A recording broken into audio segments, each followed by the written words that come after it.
Alrighty guys, welcome to our post-game episode of Dragon Quest II HD-2D Remake. We went ahead and beat the game last episode, so let's just go ahead and venture forth. But before that, if you guys do like this video and this series, make sure to hit that subscribe button. It'll really help me out, and I'll make sure you don't miss any upcoming videos. With all that out of the way, let's get into it. We're going to be covering everything the post-game has to offer in this video. I will explain what that means a little bit more once we are at the point where we can get into the post-game, but for now, let's go ahead and venture forth. Choose an adventure log, and we're going to choose our Tales/Erdrick save file right here. Well, I suppose all that's left for you to do is confront Hargon. Or should I say, almost all. It wouldn't do to go off on the last leg of your big adventure without at least showing your faces to everyone here. The record keeper in particular seemed awfully keen to have a word with you. I heard some screaming and shouting coming from down in the entrance hall. I'm sure it's nothing, but if you could go and see what is going on down there too, I'd appreciate it. But for now, I wish you the best of luck with your big battle. I'll be praying for your success. So, it seems your adventure isn't over just yet. There may still be areas you haven't seen and foes you haven't fought. Go out and explore every nook and cranny of the realm. You're sure to make some exciting new discoveries. So, we're going to start by heading down and speaking to the record keeper. She should just be right down here. We actually do have objective markers now that we can go to if we want to follow that. Oh, forgot I have to go down one set of stairs here. And let's speak to the record keeper. Why, hello there. Do you recall the Cave of Confusion that was mentioned in one of the living memories? Yes, the place where the light most holy was hidden away, and that only one descended from the heroes of old may find it. Exactly. You hadn't worked it out already. That light is in fact the Sphere of Light, the object Erdrick wrested from the Dragon Lord's clutches. And now the home of the dwarves has revealed itself.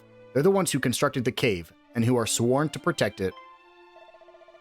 What precisely do you mean when you say it has revealed itself? Much like this palace and we fairies within, the dwarves spend their days hidden from human eyes. However, Lady Rubis herself declared that when the saviors of the realm appeared, so too would a path to the light. I believe that the Cave of the Dwarves is this very path. And we are the saviors of the world who must walk it? Indeed, I will mark the dwarves' home on your map. Make your way there and I'm sure you will find them. And all you have to do is pass through the portal they guard, traverse the labyrinth that lays within, and lay claim to your destiny. So, the Cave of Confusion / the Cave of Dwarves is one of our destinations. However, we're going to go ahead and go down to the first floor now. And we will actually be able to go to a little... This one isn't as... Well, this one is a little bit more post-game, I would say, than the other one we're going to go to. But right up here to the north will actually be a teleporter. And we'll go ahead and go through here.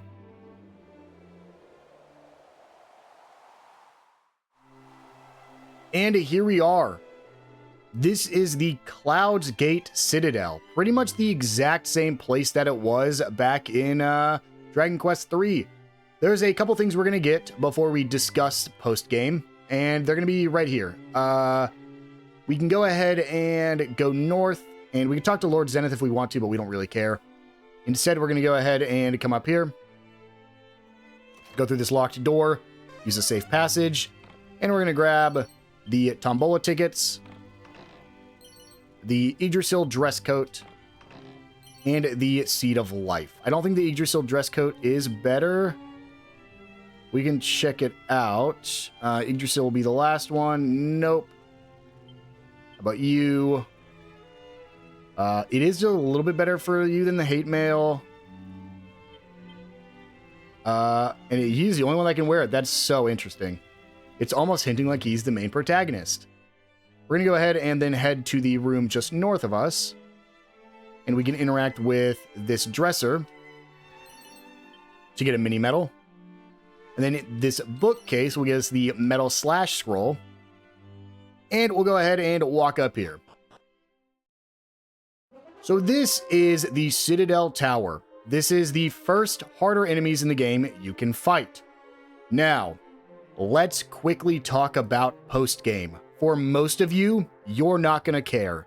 But for those of you that do care, I'm about to explain what I'm going to do. I am going to go to MISC, System Settings, and I'm going to Draki Quest mode with Invincibility on. I do not care. The reason for that is because in RPGs, after I've beaten the main game and the main story, if there's any post-game content, especially if it doesn't add too much to the main plot of the game, I just want to beat it. I don't care what it takes to beat it, I just want to beat it.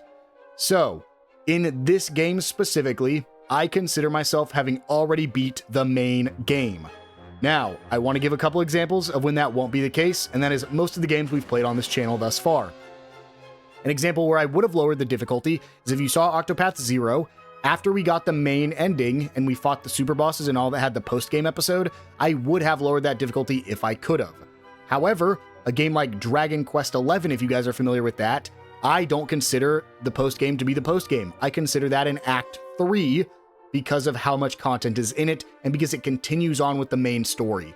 The only thing we're doing this for is a slightly different scene at the very end of the game, and I do not consider that a reason to keep playing on the hardest difficulty, especially because it is recommended, I kid you not, to beat the post-game to be around level 85 to level 89. To demonstrate that even further, I will go ahead and use a single whistle, and this is not even at the hardest fights we can fight. This is where you would grind until level 65. That is the recommended level to grind to here is level 65. We're not going to take it too much damage, but we'll go ahead and kaboom here. And this is set to do the most damage possible to these enemies. We're just going to, and this is again on Draki Quest mode. For killing this group of enemies, we get 9,000 XP. And again, it is recommended to grind up to level 65. This would take me about 2 hours to do so. And this isn't even the hardest area in the post-game. So for that reason, and to make sure we have a timely post-game episode, and I don't have to spend days grinding up to level 85, we are going to go ahead and turn it on Draki Quest mode just to show off all the new content that is available. So, we are going to use this place to level up, and what's very fun about this is because these enemies are going to be harder than me basically for the rest of the game, we're actually going to go ahead and teach Padfoot to somebody. I mentioned that we were going to use it later. We'll go ahead and just use it now. We'll give it to Caradoc just for fun. And I am still going to be showing off all the items. I'm going to put a star next to that because there's going to be a point where I'm not going to be showing off all the items, and I will explain why. And now we'll go ahead and go assign Padfoot to the right one, because this is basically going to make it so we get less encounters. The reason for that, again, all the enemies are going to be stronger than me basically from this point forward, so we just want to decrease the amount of encounters we'll actually get. Right there is a special medicine. Then over here to the east, we can find a Seed of Life. You can see it's taking a long time to actually have to get any encounters. Then we're going to go ahead and go up to the second floor. This is a pretty straightforward dungeon, honestly. You can actually see, just so you know it's from Dragon Quest III, those chests are still opened. Those are ones that you opened back in Dragon Quest III. And if you guys have played that game, you know what's at the top of this as well. This was a fight that I didn't have a hard time with in Dragon Quest III, but this is really where I was like, man, I need to grind. And so I grinded for about 8 hours to be able to beat the boss at the top of this. And you'll see why. Well, I can explain it as we're running up. Essentially, you have a turn limit. If you can beat it past that turn limit, but you won't get a reward from it. And in Dragon Quest III, in order to actually complete the post game, you had to beat it in under 35 because you had to get an item from beating the boss at the top of this in under 35. Well, that's really fun. That's the boss from Dragon Quest III. I believe that's the first boss. I forget his name. He's not going to go by that here, but the Barra Monster. You actually could get a friendly Barra Monster in this location back in Dragon Quest III. But yeah, essentially you had to beat it in under 35 turns, the boss at the top of this. And if you did, you got an item that was needed to actually get through the rest of the post-game to, again, see that tiny little... It was literally just a scene showing Hargon being evil. That is what you got for beating the post-game back in Dragon Quest III. Spoilers if you haven't beat that game. In here, we'll go ahead and go to the left, where we can grab this chest with a god bird robe. That's probably going to be better for somebody here. Yes, it is. Reduce the amount of MP needed to cast things. The items here are just like incredibly busted, by the way. You're in the post game. Like I said, they want you to get strong, but they also made it so you need to be level roughly 85 to actually beat the post game if you don't put it on Dracky Quest mode. And then we'll go up the mini medal. And that's why I think I said last episode in Dragon Quest 3 you couldn't cheese it. That's because the final part of the post game was a set of trials that you had to accomplish, but you could only use like certain items, only do certain things. And so you couldn't turn it on Dracky Quest mode because it didn't matter how much damage you did. What mattered was that you, what was that called? That's the Destructo Ball. We'll give that to Tails. It didn't matter how much damage you did. You had to have certain skills in order to actually defeat the enemies. So you had to go grind essentially. I mean, it wasn't every job on every person, but it was like most of the jobs had to be maxed out on most of the characters in order to beat the post-game dungeon. And because of the way that worked, you basically had to constantly be swapping jobs, but you still needed to be able to do enough damage to actually kill the enemies that you were fighting. And they're actually grinding here. The tower back in Dragon Quest 3 actually was not the most optimal place to grind. It was actually like, it wasn't even the final dungeon. It was just like one of the last dungeons in the game was the best place to grind back in that game. We got a mini medal there as well as that Destructo Ball. We'll go ahead and head up to the 5th floor. And we're going to go ahead and head down here. Again, this wasn't in Dragon Quest, the original Dragon Quest 2, but it was in Dragon Quest 3. Right here we get the Zenlon Hair Ring. I think that's something we can equip here. Let me go ahead and sort by name. Be under X for Zenlon. Is that an important item? No. Oh, it's a headpiece. Well, I can't give it to you. I can give it to Pierre now. We'll give it to you. And then, honestly, I probably should swap out these again. Let's just give them exactly what they were wearing before this. Oh, I sorted her inventory. That sucks. Let's give you Mark of Erdrick and then Scholar Specs. Actually, I know exactly what you had on. It was Scholar Specs and Agility, Meteorite Bracelet. And then you had on... Actually, this one doesn't really matter. We'll give you the Mighty Armlet. Tails had double Mighty Armlets. And then you had... the 10-ton toupee. I know, it's cursed. And then also the Pirate King's Pendant. Okay, there we go. And with that, we can go ahead and head up here. Oh, well, maybe. Come on. There we go. And here we go. So this is one of the post-game bosses. We're going to go ahead and just Omni Heal. It doesn't matter because we have invincibility on. But if we can beat this in less than 35 turns, we will get a reward.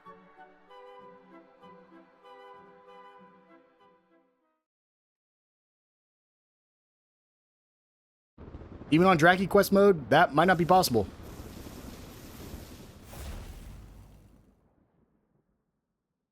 This is Zenlon.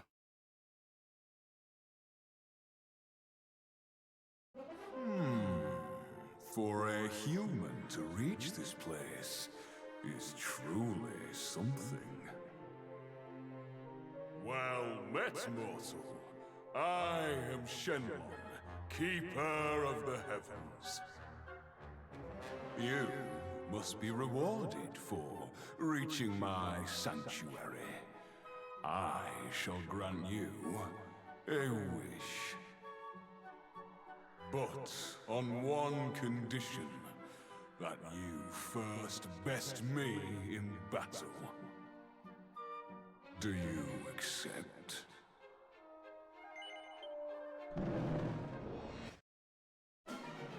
So we gotta beat him in under 35 turns. I'm going to do this. And I'm gonna hope we do enough damage. This is doing the strongest moves possible. We cannot die. And if we still cannot beat it in 35 turns, we will know that we should have grinded up to level 65. That is the recommended level to beat Zenlon in under 35 turns. And after you beat him the first time in 35 turns, any subsequent fights, you have to beat him in under 25 turns. And unfortunately, back in Dragon Quest III, in order to get all the achievements, which I did do, I had to beat him twice. So I had to beat him in 25. I had to beat him in 35 turns and 25 turns after that.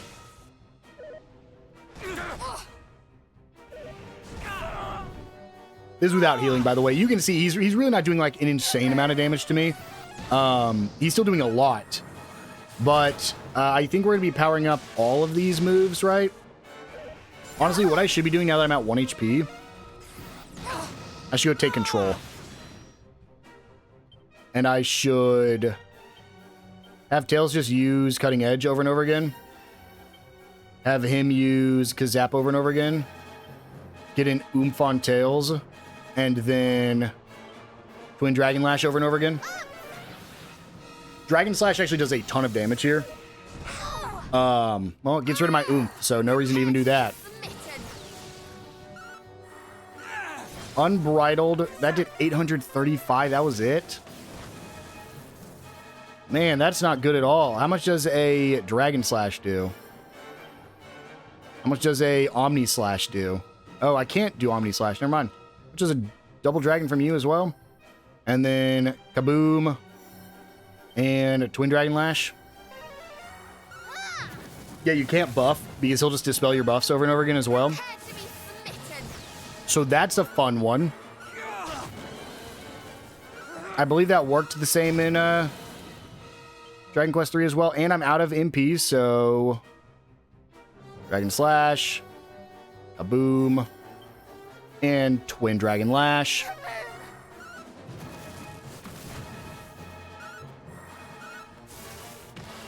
I will say, it takes all the challenge out of it. Doesn't take all the fun out of it.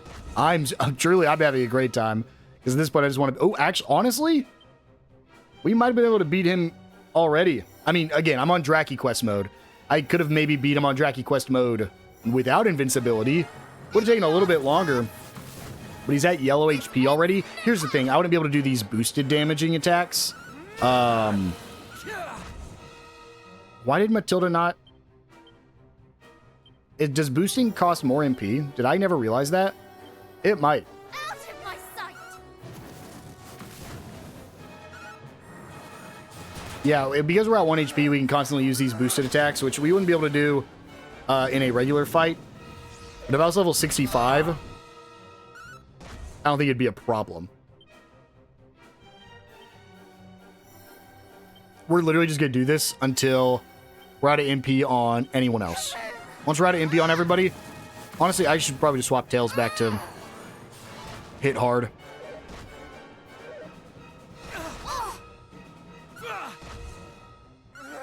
Just because he can't do anything else now. Tails, show no mercy. Matilda, show no mercy. Caradoc can appear now. I can still technically command. Big Banga does the most damage, I think. I could try... Probably could have given her lightning damage. I could have given her lightning and just had her deal a little bit more, but... Who used that? Oh, he's using his staff. Yeah, that's actually really smart. Let's try Kaswoosh. Oh, I can't power up Kaswoosh. Let's try Kakak. Well, can't power up any of those, so just Kaboom. Any last words? Man, I thought we actually stood a chance, and then everyone got ran out of MP. I could use items at this point. There's really no reason for me not to use items. I just don't want to. 35 turns is a lot. Like, you might think, oh, there's no way I'm probably close to 35. You're honestly like probably 20 turns in. It is so many more turns than you might think. It's kind of insane. Ooh, out of MP there. That sucks. Caradoc, you're off to show no mercy. And here we go. Kaboom, so I run out of MP on Pier now.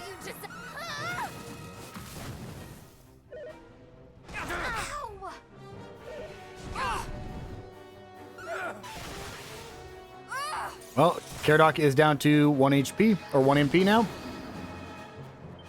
Honestly, Tails is doing a good amount with that Kaswoosh staff. Yeah, I probably... If I grinded to 65, I think I could have beat this. 65 isn't the hard part. 65 would probably take me about an hour in this new dungeon. I'll show how I probably could have much... I could have had a much easier time in a different location, and we're going to be going to that next. Because that location has much stronger enemies. And if I just grinded with Draki Quest mode on, I probably could have got to 65 pretty quickly. Getting to that 85 threshold's another beast, though. The hardest thing is that even in Draki Quest mode, MP's a problem, right? So if you go through a dungeon and don't have any MP for the final boss because you're not weaker than all the enemies, you can flee. You can just spam flee because you are on Draki Quest mode, so you'll never die, and you can just keep trying to flee till you eventually do flee. This takes a long time. It's a lot more time consuming than just this. 35 turns I might not actually beat it in 35. It doesn't matter in this instance because you don't need anything from this boss in order to go do the actual like thing to get the alternate ending. This was just a boss I wanted to show off since this is part of the post game, and it's technically easier than the other bosses we're going to be fighting. So technically, I got scorched. Kaboom.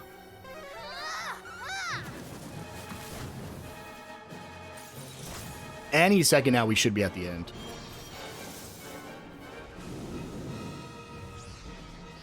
Turnell's out of MP too, so I think I get one more Kaboom off. No, I can get one more after this. And then it's just I'm gonna be clicking A till he's dead, and I'm not even joking. I'm not even gonna show it in the video. I'm legit. If we don't kill, that's insane. I was like, if we don't kill in the next turn, I'm just gonna skip to when we defeat him.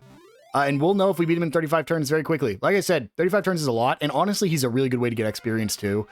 If you just set it to do the most damage and just spam A, you're gonna level up pretty much every fight, if not every fight, like every other fight. And you can just keep grinding him because he never goes away. That was 22 turns. Is a rare feat indeed.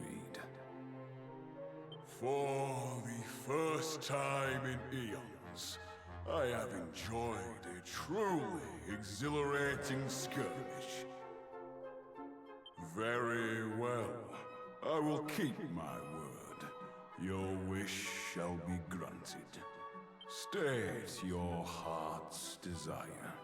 Okay, so obtain a powerful weapon gives you the strongest sword in the game. Earn a damage-dealing ability gives you the critical claim scroll. Magic magnifying ability gives you the channel anger scroll. The Secrets of Puff Puff gives you the Power Puff Puff scroll, and play at a new Tombola stands gives you access to a new Tombola stand.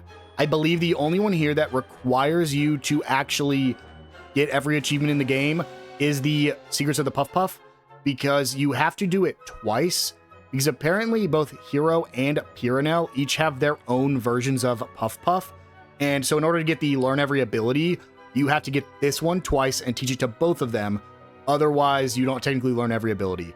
I'm going to be getting the Tombola stand, but you clearly saw we could go do this again if we wanted to, especially if we're playing on Draki Quest mode. And he says farewell. I believe you just have to walk back up the tower, and you can fight him over and over and over again. I think even after you run out of rewards, I believe you still can fight him. So now we're actually going to go back to the Cloudgate Citadel, and we're going to show off that Tombola stand because it actually has some pretty good rewards. It should just be right over here. And I don't have enough. Okay, we do. We have 77. You get the liquid metal gear. The liquid metal is almost the strongest. It's not quite the strongest gear in the game. And of course, we rolled all greens. It takes 3 tickets per now. You got a bunch of magic waters. Go ahead and spin again. I would save scum for this, by the way. And if you got what I just got, and again, just restart. Reload a save. You don't need all this magic water. But what I can show off, just because we rolled really badly, so we go to the Mercy. There's actually a place we can buy tombola tickets from now. So over here in the southeastern corner, there's this new item shop here. I believe this gets available in post-game. And I believe the only thing she sells is tombola tickets for 777 gold. So if you want to, you can just spend all your money on tombola tickets. You have no other reason to have money in this game at this point. So we'll go ahead and do one more spin in the tombola thing. If we wanted to, I could truly just go sell everything in order to spin as much as I want. I could also just save scum to try to get the best gear. I don't really care for it because, again, we're playing on Dracky Quest mode. But if you are doing all of this legitimately, go ahead and just save scum until you... Well, at that point, you're not doing it legitimately anyways. But if you are doing this not on Dracky Quest mode, make sure you get the liquid metal gear. Even if it's only a few pieces, don't keep getting these 3 greens like I do, or 10 greens. You just have a higher chance of getting it. So unfortunately, we weren't able to get it. But we'll go ahead and move on to our next location. Let's go ahead and zoom back to Middenhall to heal up real quick. And then we're going to go to the gnomes. So I'll see you guys a little bit closer to it. So we're just going to go south of Reimeldar. I actually do want to quickly... Let's just remove mid-heal. We don't even need it anymore. Let's put on Holy Protection. I think we're going to be fine here. I don't think there's actually any enemies in the next location. But we'll keep Padfoot on just in case. And right over here, this was an area that previously had nothing in it. Now has a cave. We can go ahead and step inside. And this is the Cave of the Dwarves. There's a bunch of chests we're going to be getting in here. So we're going to go ahead and start by going west. And it's the exact same layout as it was in Dragon Quest 1. But this is a very confusing location for me for whatever reason. Up here are 2 pots with a Seed of Strength, as well as a Chimera Wing. And then right here is a Seed of Magic. Then we're going to go ahead and run back to the entrance. And this time we're going to go east instead of west. Until we get to some staircases. I think, yeah, there's multiple staircases we're going to come across, which is why I get a little bit turned around in this area. When we go north, you'll have a staircase going down. So we'll go ahead and take this one down. Then we'll go ahead and go north and west. You can find a couple pots over here with a Seed of Defense, as well as a Magic Water. Then we'll go ahead and go north. You find a chest up here with some tombola tickets, just in case you got that tombola stand and you want to keep spinning for them. There's 5 of them. Or just save scum. Honestly, save scum until you get at least one of them. You only need like 1 piece of gear per. If you want to get crazy, you can get 3 swords for all 3 of your sword characters, but you don't really need it. We're going to go right. And, ooh, no, definitely not the right way. We'll go ahead and go up here. No, I'm definitely turned around. Could I go... Was there more down here that I just missed? Yes, there was. I didn't even see how big this was. Holy. Go ahead and go right and then north up here. There were some mimics down here we had to fight back in Dragon Quest 1. I remember dying down here. There's some tombola tickets. We'll go ahead and go south and just east of these stairs. We can find some more barrels with a Seed of Wisdom. And some gold coins. Then we're going to go back up to the last floor. I knew I was like, well, there's definitely more down here that I'm completely missing. Then we're going to go right. And we'll find a barrel over here, I believe. There's a barrel somewhere around here. We're on basement first floor, right? Yes, right here.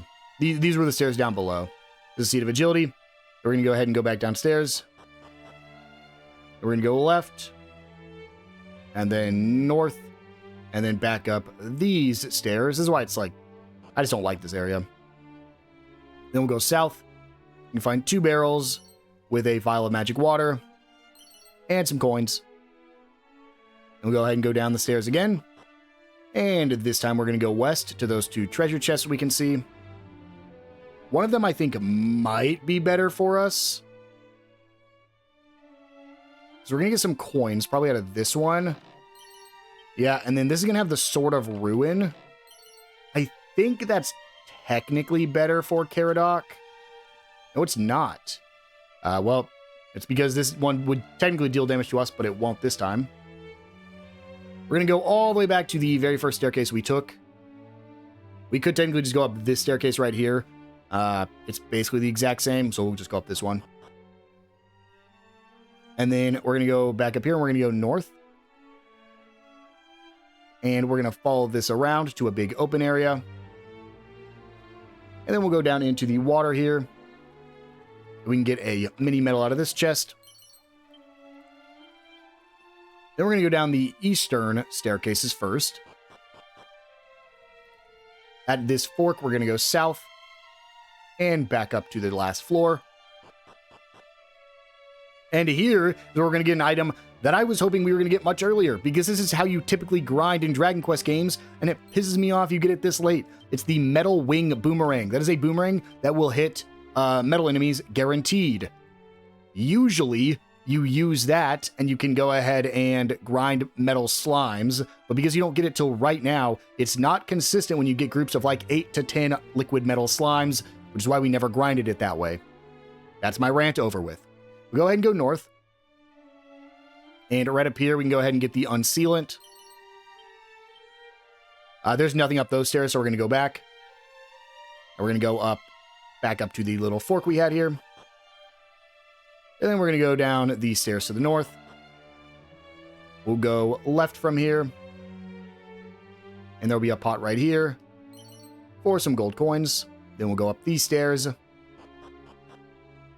There's going to be 2 more pots for us. One with a Seed of Life, and the other with a special medicine.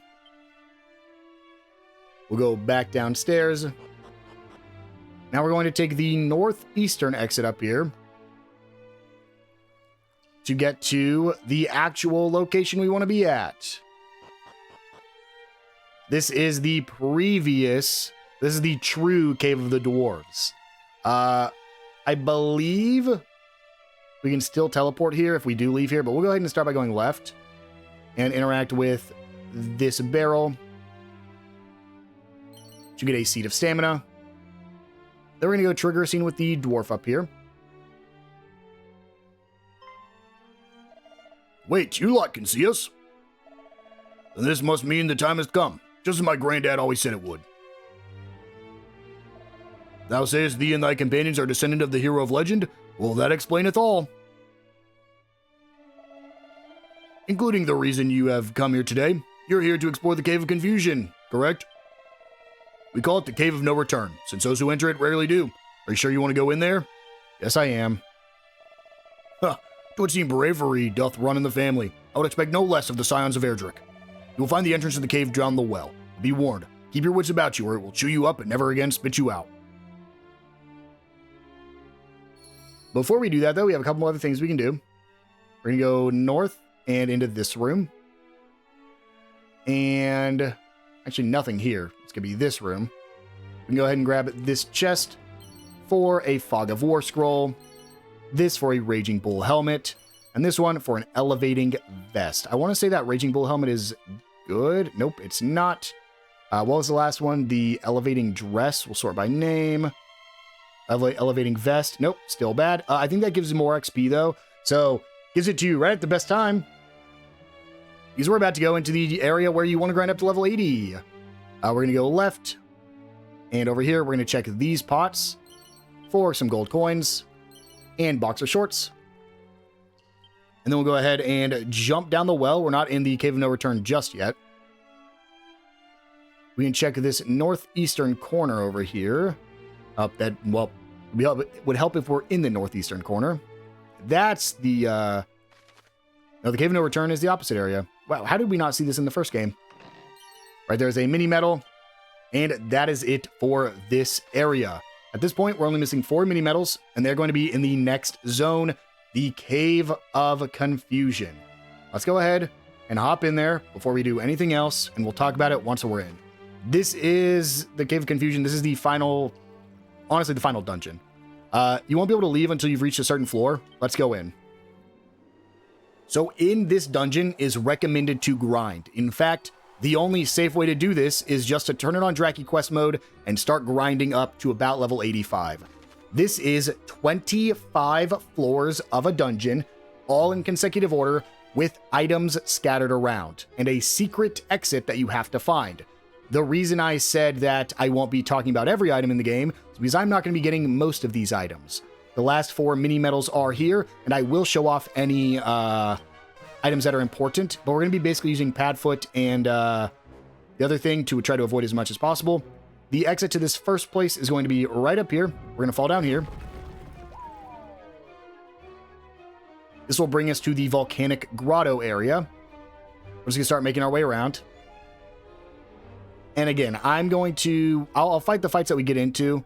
Hopefully we don't get into too much, but these enemies are tough. It is meant to be a very challenging dungeon, and you're essentially incentivized to either use DrakiQuest mode to get through it, or make sure you are as high of level as possible before you even enter. That's why I said roughly 65 is probably a good point, maybe even up to 70. And then you want to have all the items you possibly can, so that way you can keep healing stuff up. Go ahead and go down this one. I believe the enemies also get progressively harder the further down we go. Next, we're in the Dragon Lord's Castle. We're going to go ahead and head over to where we would typically leave this area. Another thing to note is if you find a barrel with coins, I believe, or a pot with coins, that is the exit. So I think if you go down any other exit, you actually go back to the start. That's why it's either that or you loop. I'm not sure which one it is. I'm only going to show you the primary path, though, because I don't want to take any chances. I can see if I can read what happens. Yeah, you'll be sent back just to the start of this floor, so you can basically just infinitely loop in the same area. But like right here, you'd be able to find some coins if you looked around there. We're just going to go down this. Now we're in Gwaelin's Gate, basically one of the first areas we ever came to in the game. There is not an achievement for opening every chest in this game, which is why I'm not actually worried about collecting all the items here, which is kind of weird. I feel like there definitely should be one, but maybe it's because, no, in this game there's no places you aren't able to come back to. So I'm not sure why there isn't an achievement associated with opening all the chests. I don't think there ever has been in a Dragon Quest game, but also there's only been like 4 Dragon Quest games on a console that would have achievements anyways. So we're gonna take the bottom left exit here. There's a pot, and that'll have coins in it. Next is the floor 5. This one will actually have something that you probably want to pick up if you're trying to get all the scrolls. I'll show off like scrolls that are important too. This one's the Puff Puff scroll. From here, this is the Cave of the Lake area. Essentially, these are all, I don't know if I already said this, these are themed after dungeons that you go through throughout the game and locations you go to. Basically just a floor of a dungeon, and it's just going to keep getting further and further down. This next chest is a Pandora's Box. That is the hardest version of Mimics. Don't fight it unless you want to die or have insane resistance to thwack, as they're very difficult. Down here is the Wellspring of the Hero one. Now, this is one of the only ones I'm actually going to go out of, well, there's a chest all the way up there at the end of the Wellspring of the Hero, but it only gives us a Goddess Shield, and it's actually not as good for us, so I think we're just not going to go for it. It might lead you to believe you need to go all the way to the end, but in fact, the actual exit is right here. You could exit the dungeon on that floor as well. There was a teleporter up at the end of the area. Here, we can go ahead and just follow this path around. This is another Dragon Lord's Castle area.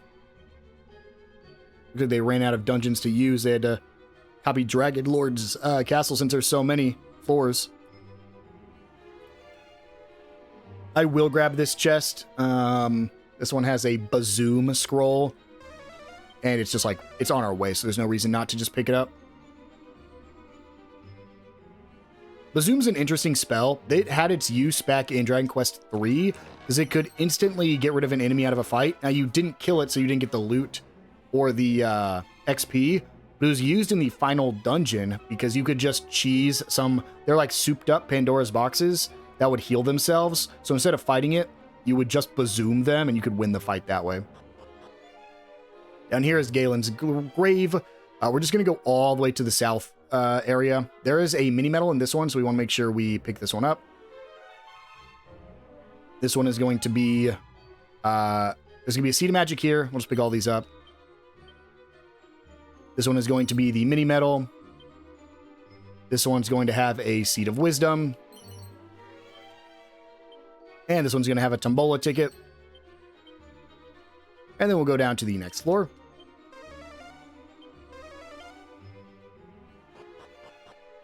This is the Weeping Isle, which is interesting because this was not in this game.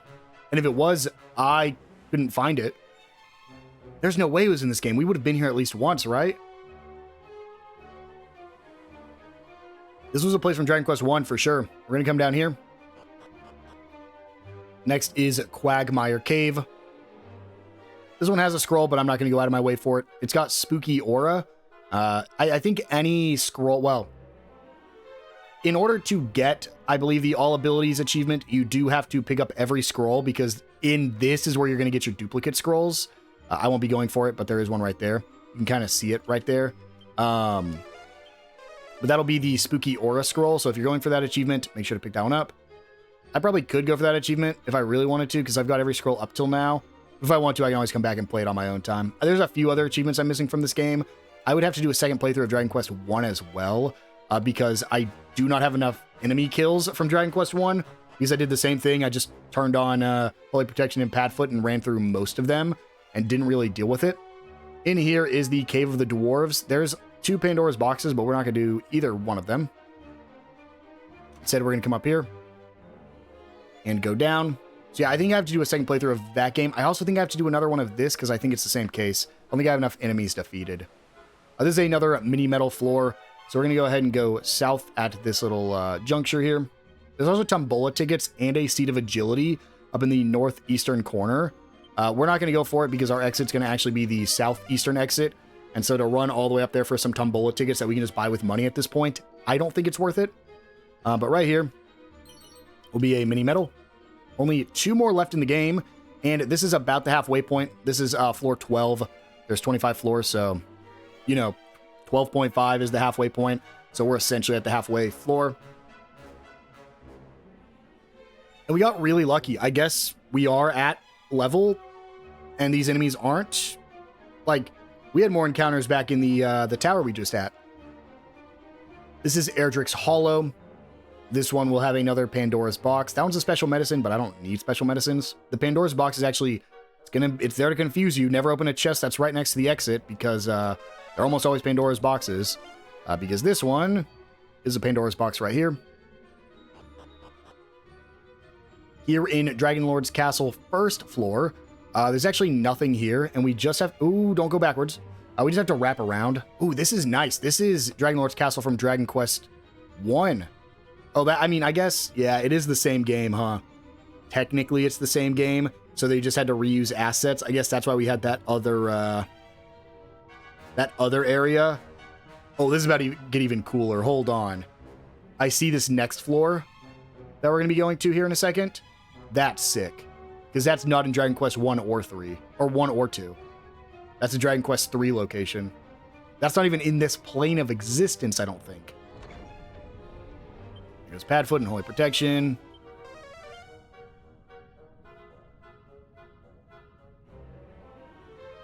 And all the way up here. We have to push this like we usually do. Let's just go ahead and activate it from the back.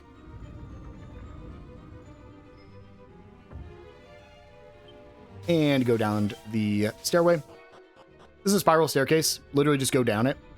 I want to say this is from Dragon Quest 3, the spiral staircase. This is Zoma's Citadel. And I can't remember if this is the final dungeon from Dragon Quest 3. Oh my god, I have to remember how to do this.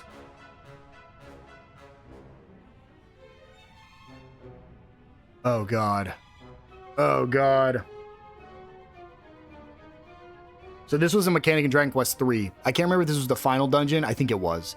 So when I step on this, when you press up, you move in the direction of the orange side. You press down, you move in the blue direction. Okay. And then right takes me up.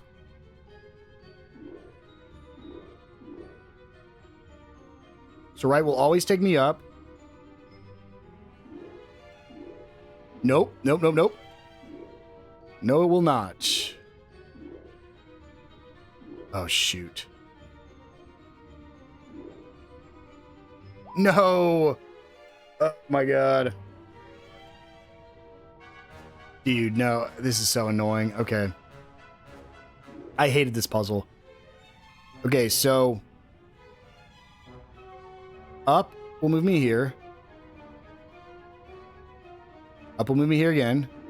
Then right. Then right, right. And then left, left. And then down.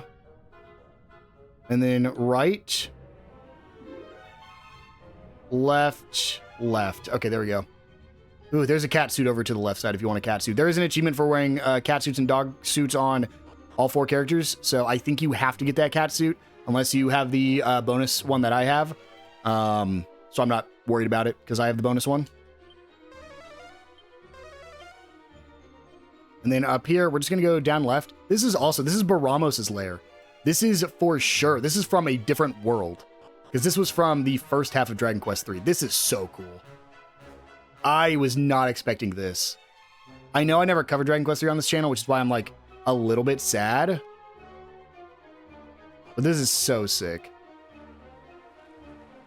This is the maw of the Necro something. Necro hold? Necro something? That's from Dragon Quest III. I think we're just fully in Dragon Quest III now. I think we've been going through Dragon Quest 1 and 3 memories, like the memories of Erdrick. That would be my guess. Oh, actually, hold on. I can figure that out really quick. Hold on. I have a picture of every place we've been to.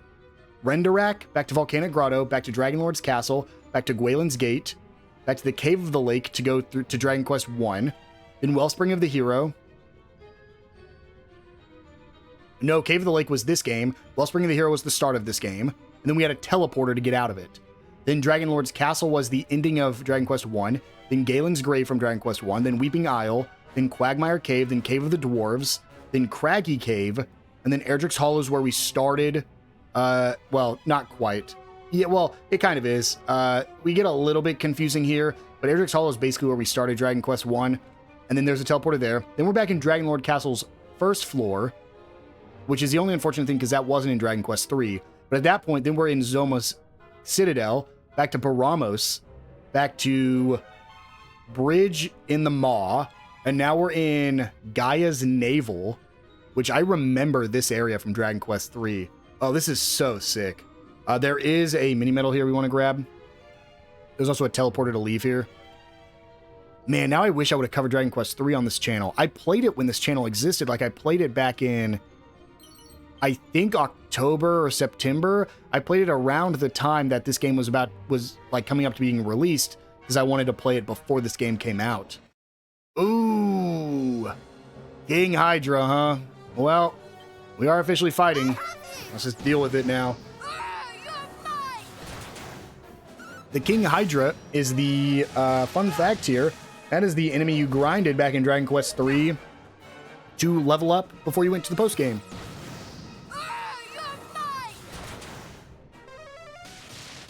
When you were in post game, you still grinded the King Hydra. This is cool. This is giving you enemies that were only in Dragon Quest 3 and weren't available in Dragon Quest 1 or 2.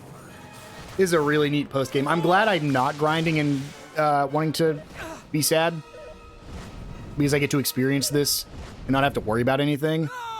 And hopefully you guys are having, if you did play Dragon Quest 3, I hope you're having the same like feelings as I am right now. Because it's just cool to experience it.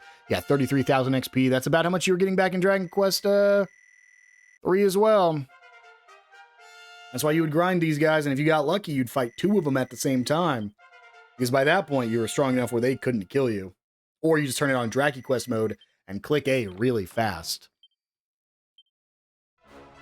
Just want to make sure I'm only missing 1 mini medal. Yes, I am. Yeah, we still had Padfoot and Holy Protection on. Go ahead and go down these stairs. I'm assuming we're probably going to get into some fights now. This is another part of Gaia's Navel. There's I remember this, dude. This dungeon, for whatever reason, Dragon Quest 3 dungeons are like more memorable to me. Maybe it's because I didn't have to film with them, so I just like, I could compartmentalize them into like what I thought they were. That's so cool. If we go up, the reason I'm not doing it is because this is a long just hallway. You can grab that chest right there, which has a Hunter's Moon in it.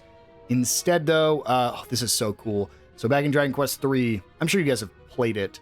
But this is where you came to get your orichalcum to forge the sword. And those little statues would stop you as you're running up and be like, do not proceed, do not proceed, do not proceed.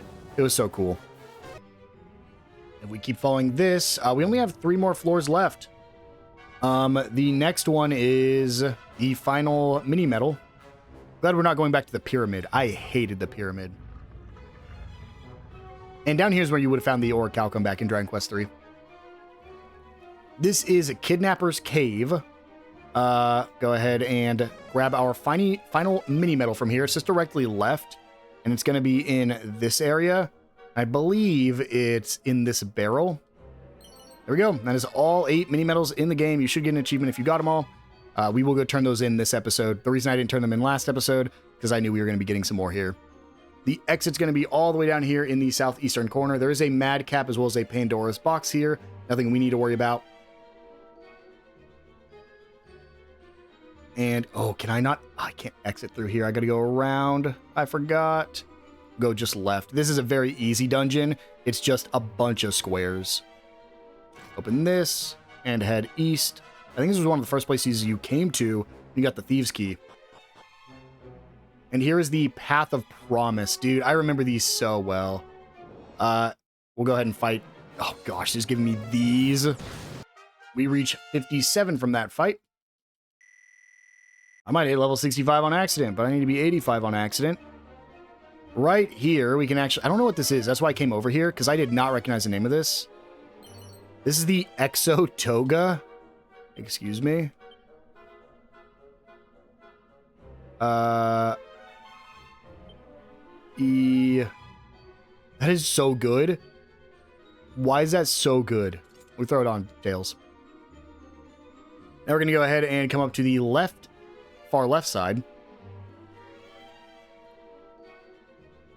Yeah, it's like, I don't remember exactly where these were located, because we're officially in, like, the first world of Dragon Quest III. But it is cool that we're back here. And this is a location I remember very fondly, because I actually played through Dragon Quest III twice, because I made it about halfway through the game when it first came out, then took, like, a 2-year break, basically up until this game was about to come out. Then I replayed it. So I remember this very fondly. This is actually some hidden items in here.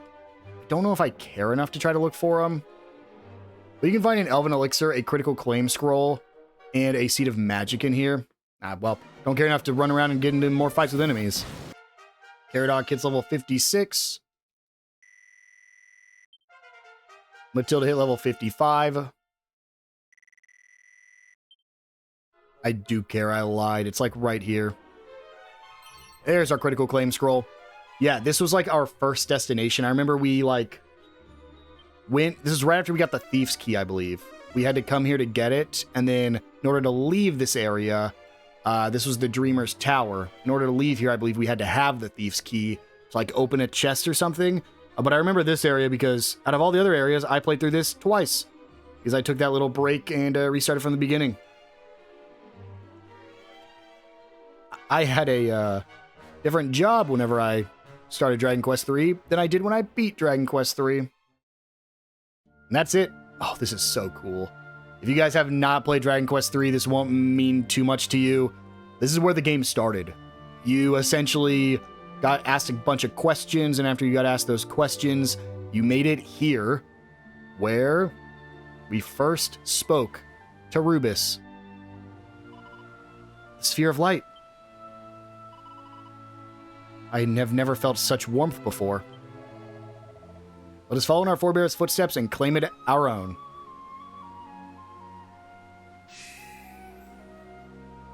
What a insane... Like, the fact that it literally... The end of the game started where the beginning of the first game was. That's awesome. These are the only 3 Dragon Quest games that are connected, so it is cool to see. Even back in the original games, they were only really connected by name. And, like, even the locations were so different. You really only have the connection through the name Erdrick, but I really like how this trilogy has connected the games. I wish more Dragon Quest games did that, but I know it'll never happen again. My children, pray deliver this sphere to he who inherits the will and the blood of the Dragon Queen.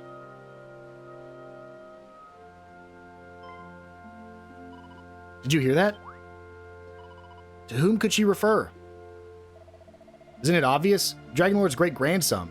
Come, let us take it to him post-haste. So yeah, we actually need to go back to the Dragon Lord's great-grandson. And this is the reason you would want to grind up. This Dragon Lord's great-grandson is, I believe, considered the hardest boss in the game, technically. And he is the reason you would want to be as strong as you are. Now, you saw the fights we got into. You know, that Hydra can easily kill you on, like, floor 20 or 21 or whatever we were on. And you could have to restart the entire thing from your last save. And I don't even think autosaves happen in that dungeon. So you want to grind up, because this fight we're about to do would typically be pretty difficult. But we're not going to deal with it. We're going to go to Dragon Lord's Castle, because honestly, I've been having fun just reliving the events of the past 3 games without having to worry about the stress of grinding. So we'll go ahead and head up here, take the teleporter.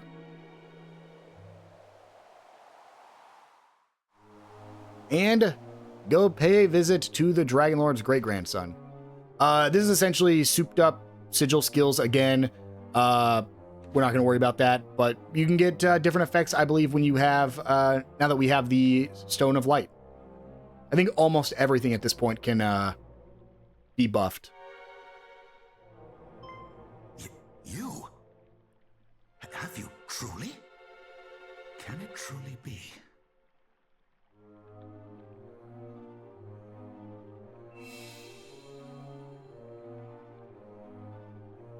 The spear! It... Come to me.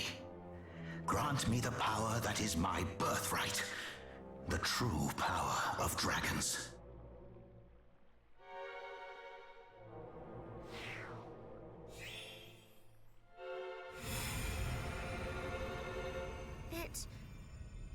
He absorbed it. Children of light, you have my thanks. I feel as if a limb long since lost hath been restored to me. How long have I awaited this day? There is something different about you. Your aura seems surpassing, grand, all upon a sudden.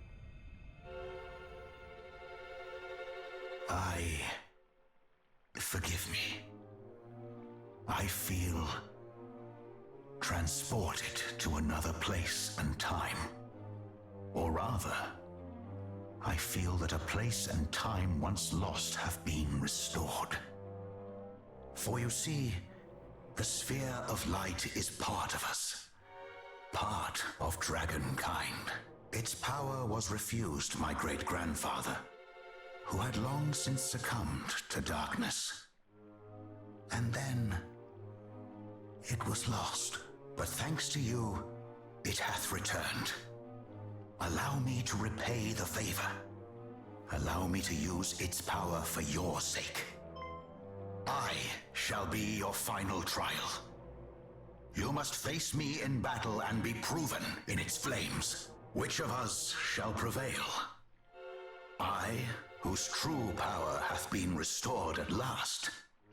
Or you, with the blood and the sword of a legend on your side? I ache to know the answer. Well, will you accept my challenge?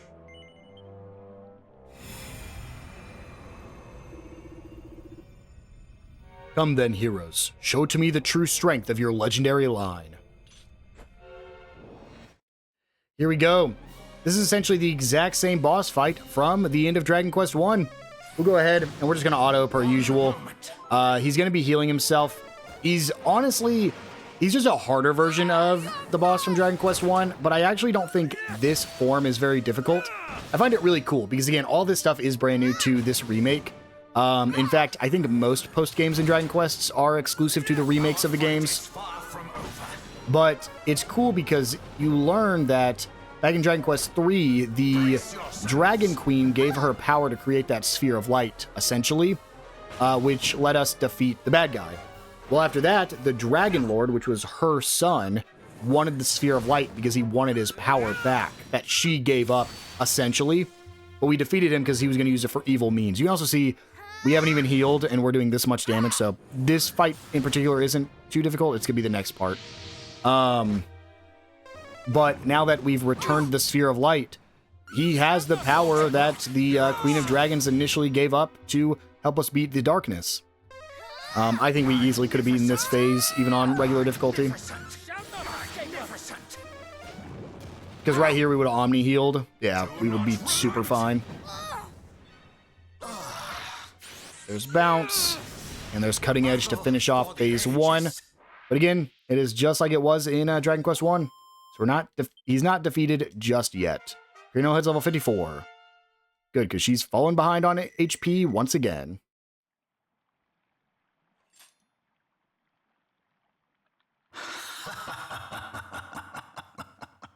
The difference is as night and day.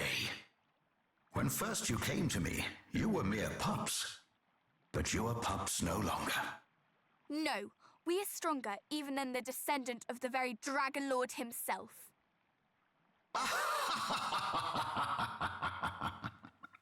Not yet, little one. Not by a long chalk. Though you helped me to regain my true power, I have yet to reveal it to you. Having not yet taken on this form, I knew not if I might be sufficiently capable of controlling it.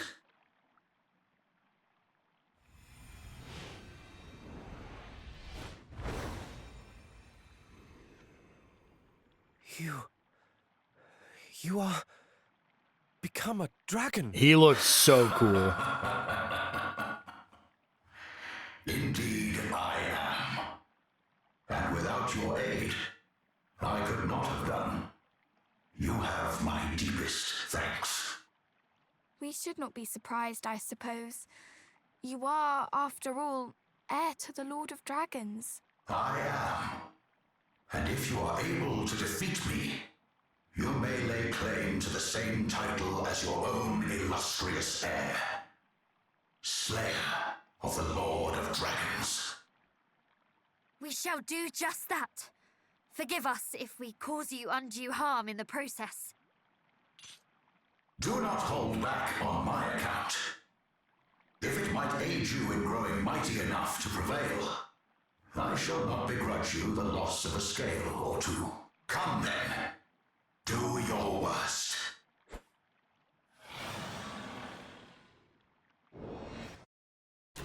Here we go. This is the true form of the Dragon Lord's great-grandson. Yeah, he just looks so sick. I love that, like, whitish pink coloration on him. And this is the first time we've seen him, ever, in this form. This is just so sick. Of course, we are just going to cheese it, because I don't want to grind to fight this guy. But still, this is just awesome. Yeah, you can see he buffs himself with, I believe that is every buff. Makes him take less damage from magical and from physical attacks. This is the stage of the fight that you want to be worried about. He also takes 3 turns right off the bat. And if you're not high enough level, he'll just destroy you.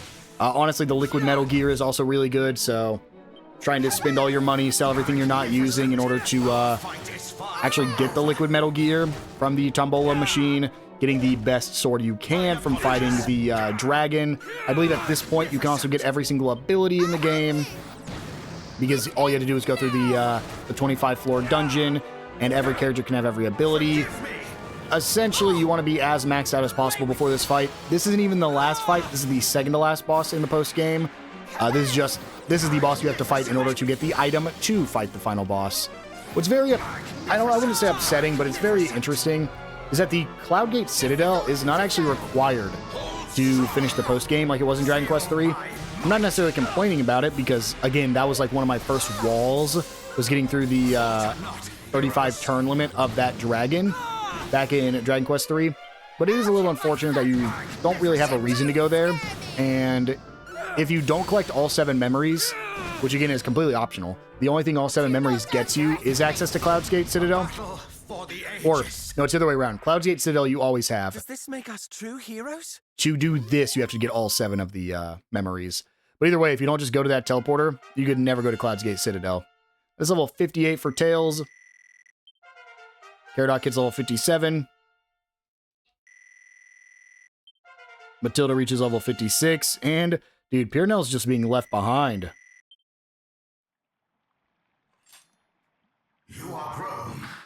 Mighty indeed.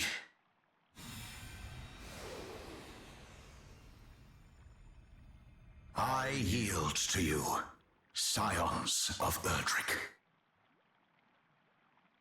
That was quite the bout. It has helped us to grow yet stronger. Of this I am sure. Are you all right? Have we harmed you unduly? It is not that. Since gaining the full power of my kind, I find my senses greatly heightened. A great darkness loometh. It is... No. This is not Hargon's doing. Not Hargon? Then whom? It resembleth him. But it is not him. It lurketh in his shadow. Who could command such a power?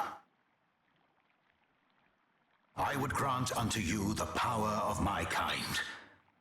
Only the sacred light might drive out such a darkness. Raise up that which the hero once wielded.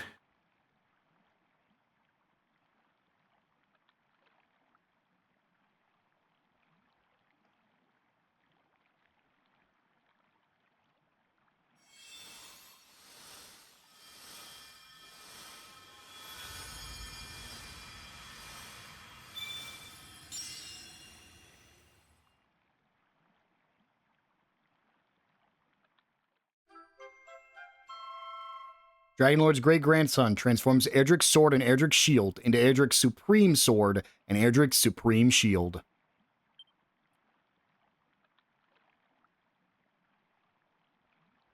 Face Hargon, and the truth behind the blackness I have sensed shall surely become clear at last. Now go forth, and take care. And so, we can now go equip. Where is it? Go to Strength, Erdrick's Supreme Sword. I think this is technically the strongest sword in the game, even compared to the one you can get from Shenlong, but I could be wrong. We're going to go ahead and throw that on, and then we're also going to go ahead and give him Erdrick's... Actually, honestly, it doesn't even matter. We'll keep it on Pierrnell. And with that, we only have one last place to go. You can see we literally only have one objective left, so let's go ahead and head to Middenhall to heal, and then make our way back to Hargon's lair. So I don't think any of the dialogue between you and Hargon has changed at all, but just in case, I'm going to make sure I let all the scenes play out, just like they do normally, and then we'll just skip the battles because the fight with Hargon is the exact same. The fight with Hargon and Malroth is the exact same, in fact. I don't even think it gets harder. I believe it is quite literally the exact same difficulty that you just fought him on.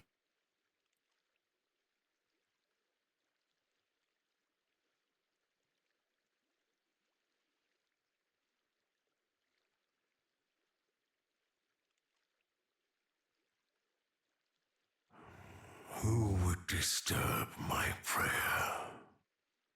Your ambitions end here, Hargon. Aye, for we are here to end them.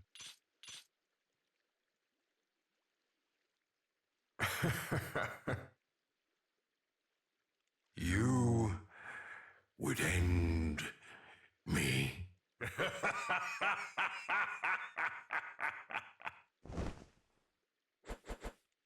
Know your place!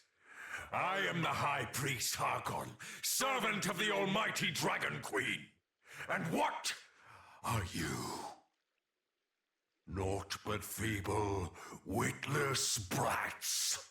Perhaps we are a little bratish in our way, but I assure you, we are far from feeble, and we have countless allies who stand at our backs. In the name of our ancestor, we will bring you to justice.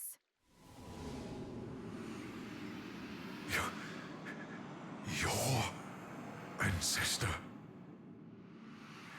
Then you are Long have I dreamt of the day I might rid the realm of the hero's blight. Revenge shall be mine!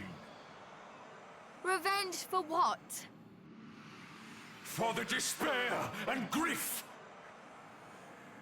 that have plagued me so.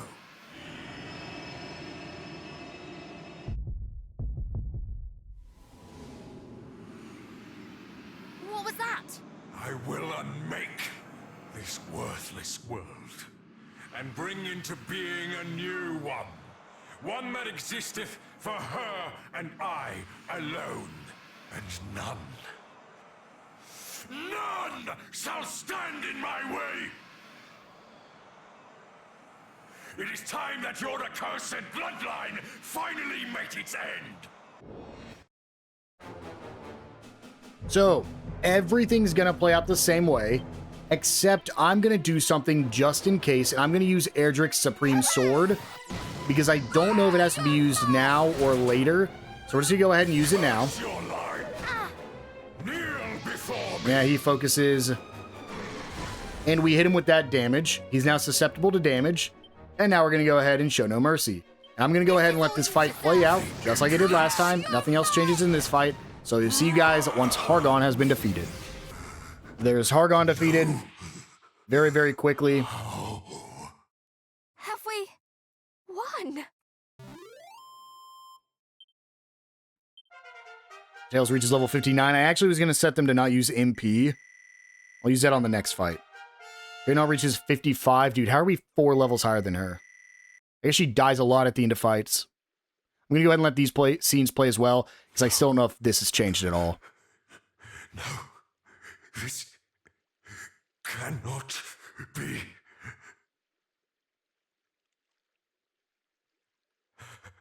Forgive me, Majesty. Who? Dost thou smile on thy servant no longer? So be it.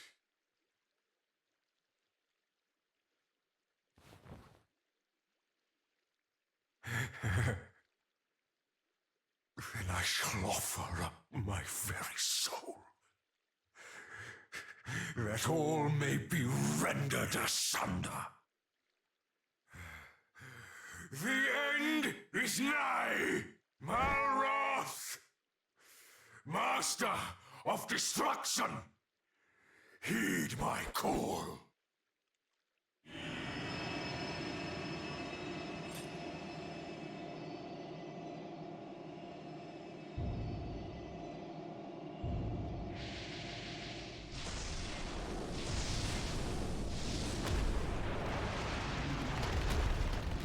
On guard, everyone!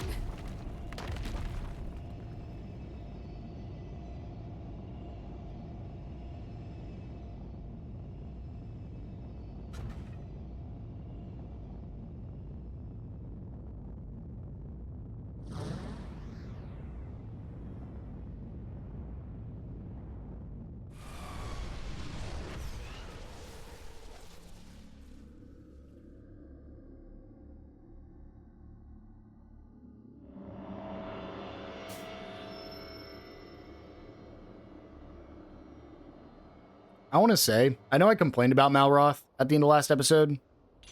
This is very cinematic. This entire, like, final thing here, from the second you walk up to Hargon, all these scenes, truly some of the best in Dragon Quest history. I mean, it does look really, and you feel something.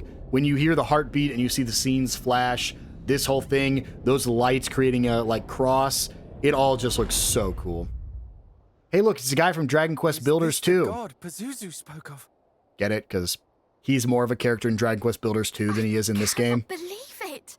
Hargon laid down his life to summon him!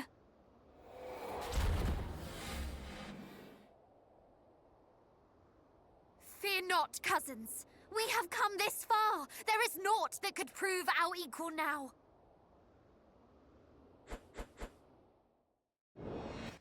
If you guys have played Dragon Quest Builders 2, You know why he's one of my favorites. He's a really good character in that game. We'll go ahead and follow orders. Actually, I'm going to make them all not use MP. And then I'm going to go follow orders. But yeah, in Dragon Quest Builders 2, he's a really good character. We're going to use Erdrick's Sword one last time. And now that we've used Erdrick's Sword, again, I don't know if it's necessary here. You're thrown into this final little section anyways. I'm going to go ahead, have him not use MP, and I'm just going to let this play out just like it did a second ago. And I'll see you guys once Malroth's defeated, hopefully not using any MP. Well, I'm just clicking A when we go through here. I'll tell you how difficult this is whenever Tails still has the Sage Stone. Because the second anybody hits yellow HP, he doesn't attack and just uses the Sage Stone. And he's the only one with real damage right now because he can use his sword to hit for 400. But I can do literally anything else on my second monitor while we slowly get through this. So there we go. I ended up manually controlling Tails and just spamming the sword. So long as our line But that's Malroth defeated. So too shall our world. Now everything here on is brand new. This is the secret ending from this game.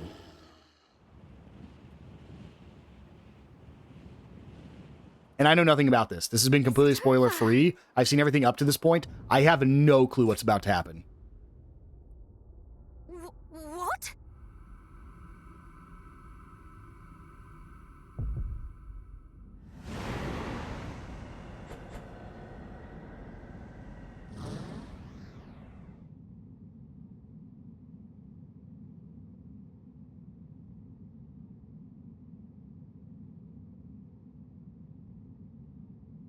This is not over. This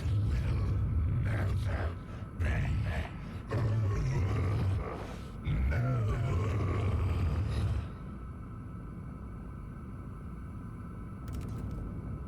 What is happening? Did he just shatter the dimension?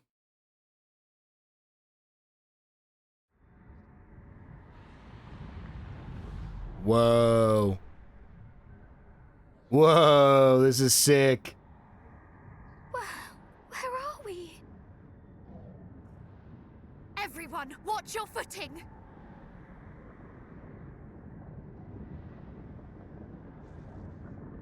Wherefore do I feel so heavy?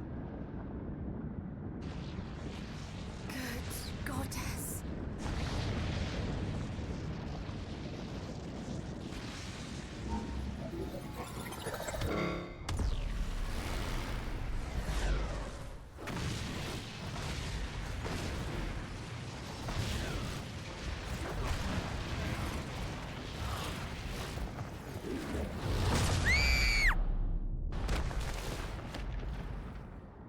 No!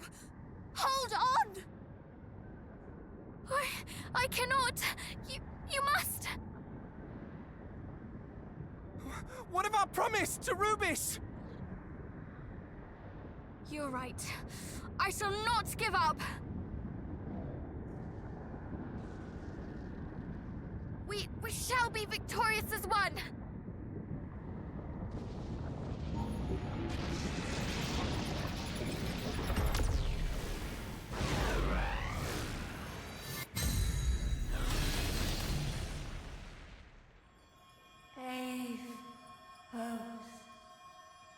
Brave heroes. Lady Rubis! It is I. The lights of your hearts shone so brightly that they guided me to this place of purest darkness. Nay, they guided us. Us? What do you mean? What in the world? No way! That's sick. That's the bird from Dragon Quest 3. And from Dragon Quest 8, technically. Whoa. It just went 3D. That's sick. It is healing us.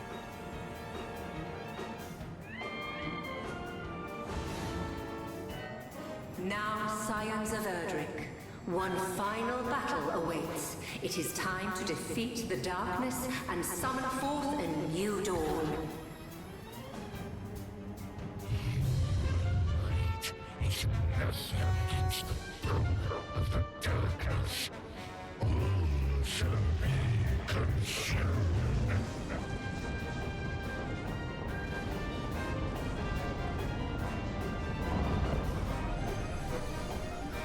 Am I selfish for hoping that both the other Erdricks showed up on the back of him? Or her, I guess. Not so easily extinguished. I think it would have been cool if they both would have shown up Not ours. when she said us. That burns in every human heart.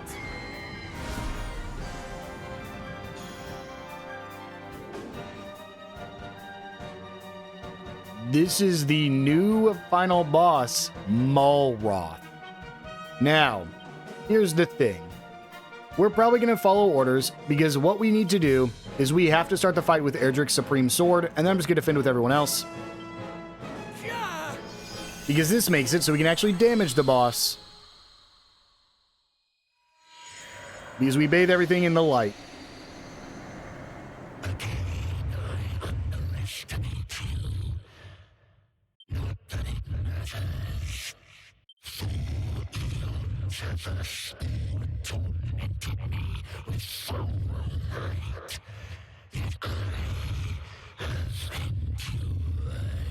Will of Darkness. The darkness, and all shall fade into oblivion before my divine might.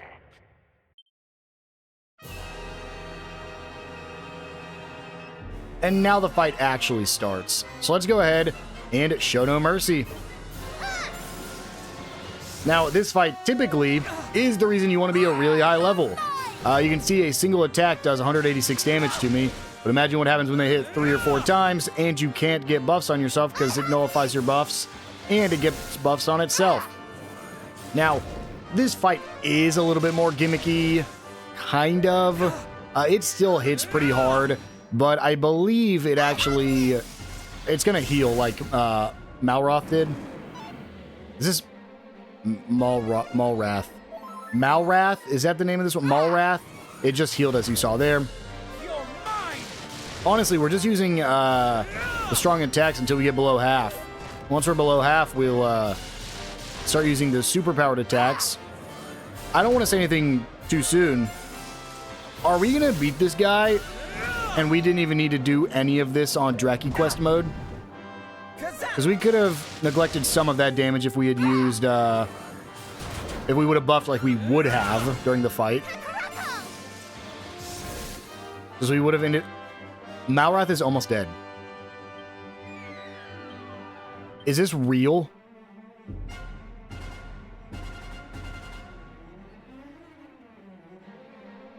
Is this actually real? Could we have beat Malrath not on Draki Quest mode? I'm going to be so pissed off. I mean, don't get me wrong. We played up to this point pretty good. The whole thing is that you technically come into this fight, I don't think at full HP. I think we were just at. Oh no, we got fully healed. So never mind. We definitely could have beat this not on Draki Quest mode. Assuming this is the end. We're gonna find out in a second. Okay, this is not the end. I lied.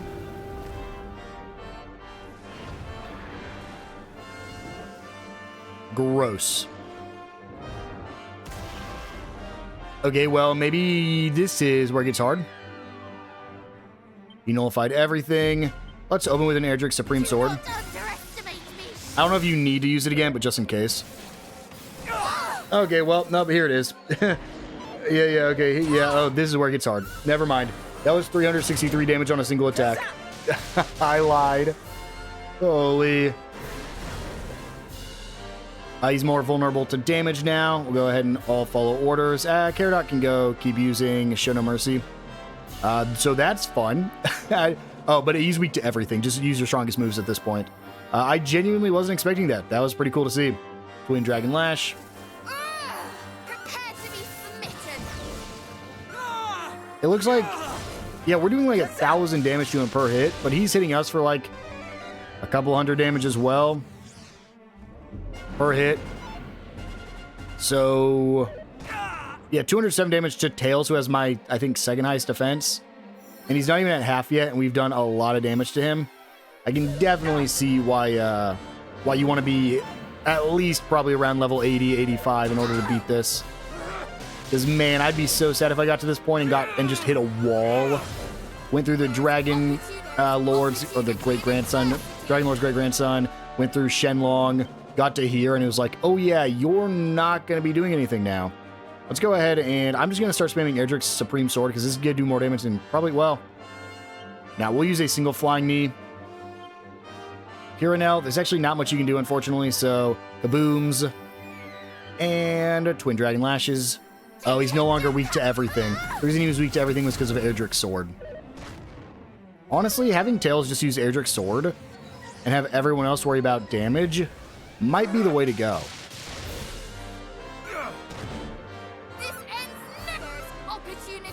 Not enough MP on Matilda. You're joking. We'll go ahead and follow orders there, too. Tails, Erdrick's Sword. Let's start Kazapping. Let's Kabooming. And let's... I don't know why Twin Dragon Slash didn't work. Maybe, I mean, the charge version must be over 51 MP if it didn't work. Yeah, 3 hits is brutal.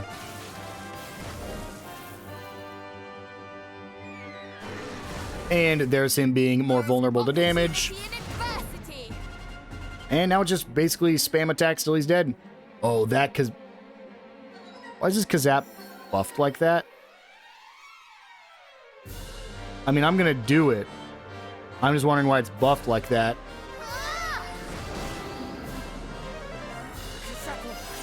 Oh, because we're doing this for 5,000 damage.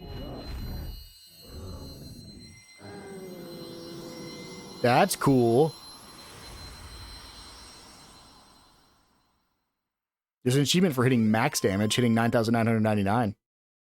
I'd go fight a slime and get that done. Majesty, where art thou?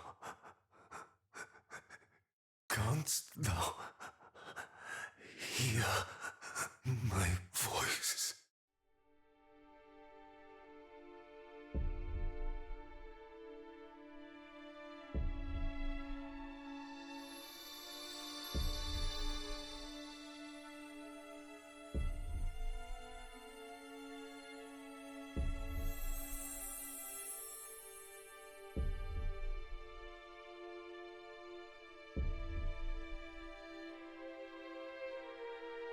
Words fail me. Had I the strength, thy light may yet shine bright.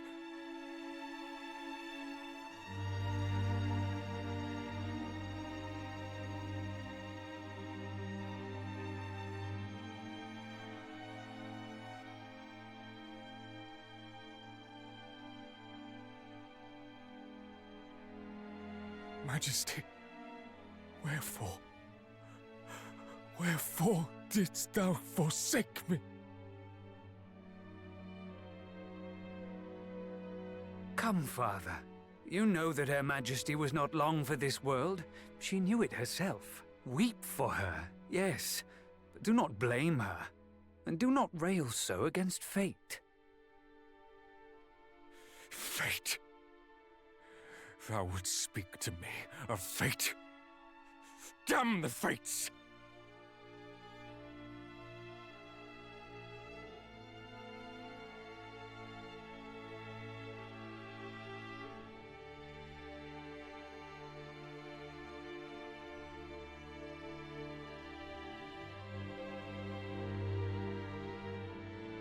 And I do not blame her. The blame lieth with Ortega's spawn. Had the hero not plundered the sphere of light, she would breathe still. The cur played our queen false. She would not have relinquished the sphere were she not under duress. Father, please, calm yourself. You must not speak such baseless accusations. Moreover, we must attend to the Queen's egg, as was her wish. Yes. The egg. The egg.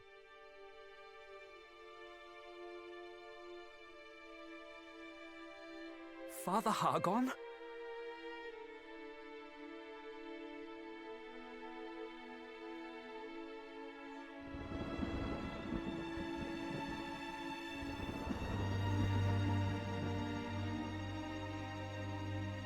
Majesty, is this what thou wouldst will me? To care for thine egg, that we might one day meet again?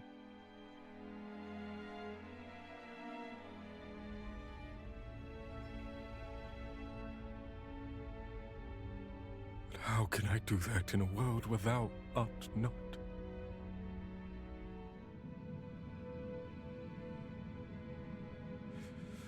All is the fault of the fates.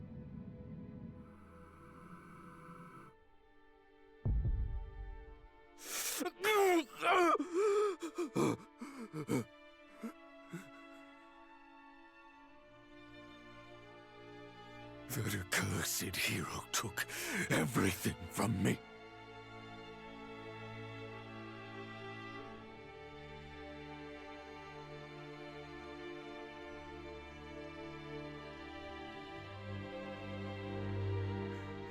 Everything but this egg. Thy gift to me. The tie that bindeth us.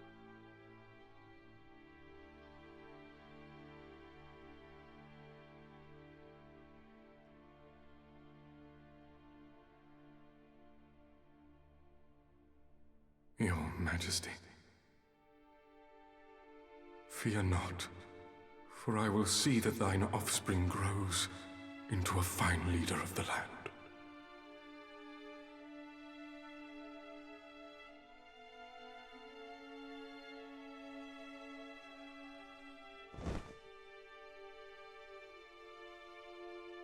I promise, may I swear upon my name. The name of Hargon.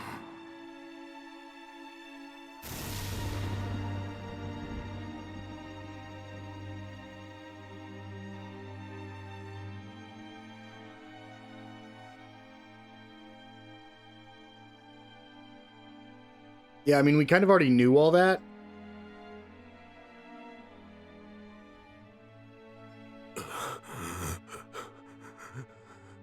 Majesty, I only wished to be with you one last.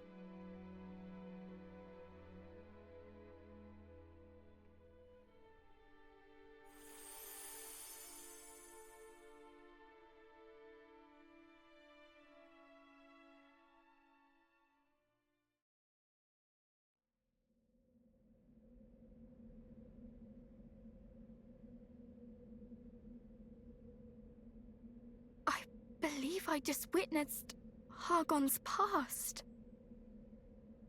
As did I. 'Twas as if his memories flashed before my eyes in his last moments. Then those were truly his last moments. Is it over? Did we win?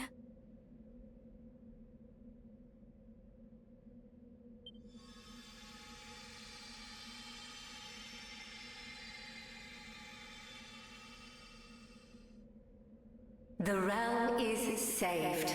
Neither the High Priest Hargon, nor Malroth, the Master of Destruction, shall trouble it again. That which our world has long been denied is finally returned. Lasting peace.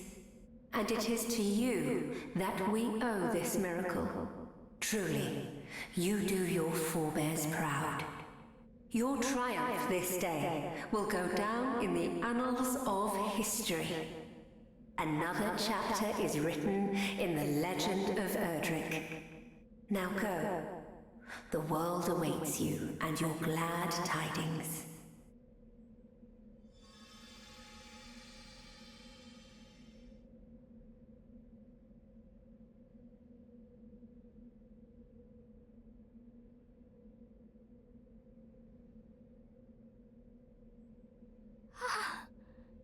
It is finally over. Mother, Father, we prevailed. Are these tears of joy or sadness that I cry? I know not. Oh, bother. Now you've got me started.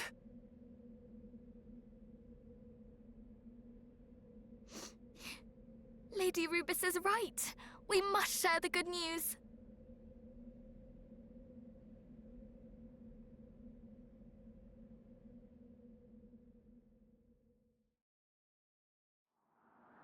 I don't know if everything else is the same. We're still not going to go talk to everybody in every town, because that's way too... I mean, honestly, there's probably like an hour worth of conversations you could have with everybody. Let's go back to Middenhall. And to bring our adventure to a close, again, I don't think this changes at all, but we'll witness it together just in case. I still don't quite understand, like, this is what I meant by I don't really consider this a, like, new ending to the game, because everything else played out the exact same way. We just got to see, like, the bird come back for, like, one last fight, which is cool, but, like, Hargon still got defeated, and we just got to see Hargon's memories, but we kind of already knew who Hargon was. So, it's very interesting. Tell me, is thy duty done?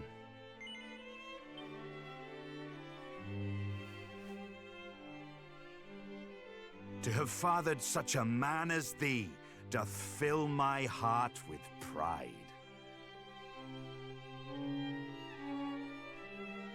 From this day forth, thou art no longer a mere scion of Erdrick, but rather a new Erdrick for a new age. And that is not the only title I would see bestowed unto thee today. I would also crown thee King of Middenhall. Come, my son, cast off thy princely mantle. Thou shalt be king in my place. Wilt thou accept this, my gift to thee? The answer is given. The die is cast.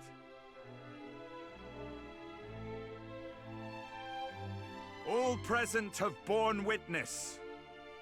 A new King of Middenhall is born here this day. Long live the King!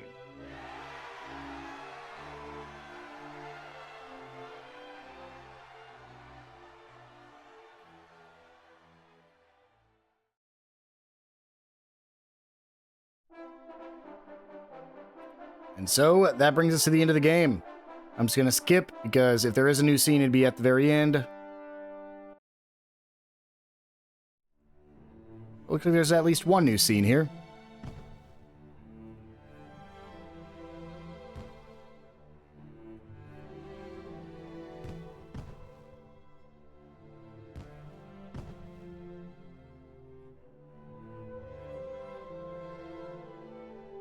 At last, our adventure is at an end. True. Though a small part of me yet struggles to believe so. That we shall no longer wake each morn to find ourselves neck-deep in hot water.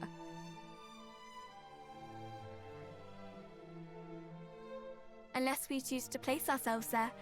After all, there is no longer anything preventing us from taking a nice hot bath every day. Indeed. That was certainly one of the less pleasant aspects of adventuring. We can wear fresh clothes every day, if we so choose. Come to think of it, I have yet to thank you for teaching me how best to remove muddy stains from my garments. I never had call for such skills before. I wonder what life will be like for our cousin, the new king. Busy, I expect. Though the honor is no less than he deserves. Too busy to join us on another adventure. Now, I recall a certain princess lamenting daily how she could not bathe when she wished, and how she longed to sleep upon a feather mattress free from bedbugs. Yes, I recall her too. But now I see how much fun she was having, and I would swear off Bast for life if it meant we could all adventure together once more. As would I.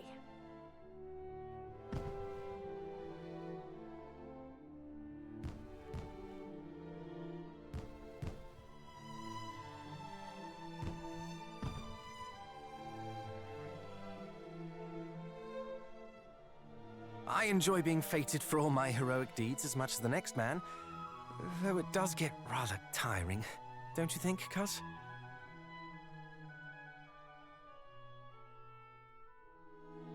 Sorry, I suppose I should be calling you Majesty now, eh?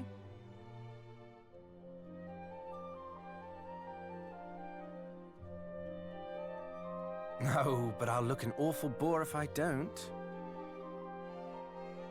Do you remember of what we spoke in those caverns en route to Renderak? Surely you jest. We spoke of traveling the world together, even after Hargon's demise.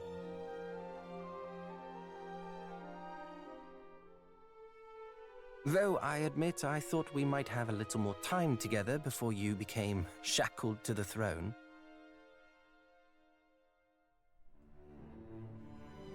Then, just as I began to wallow in my misfortune, an inspired idea did enter my head. I say we wait till a time when the four of us all have children of our own to bear the burden of our heroic legacies. Then, while they busy themselves with the fate of the realm and such, we head off on a jolly journey of our own. Naturally, our years will force us to travel at a slightly slower pace, but that shall not prevent us from enjoying ourselves. Oh, I can't wait. And yet, wait we must. We each have our duties to attend to. Oh, speaking of which, surely you too are exhausted after today's events. Let us rest, that we are ready for the events of tomorrow.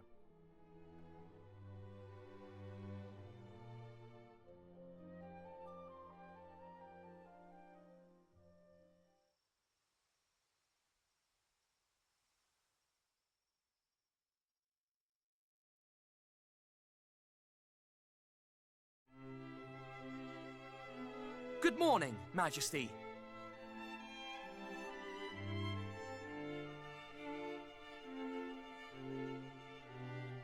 Son, wait.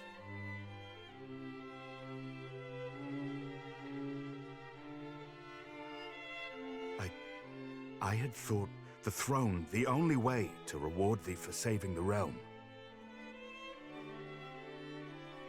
Yet in my haste, I did not inquire as to thine own feelings on the matter. I fear I forced thee into a decision that was not thine.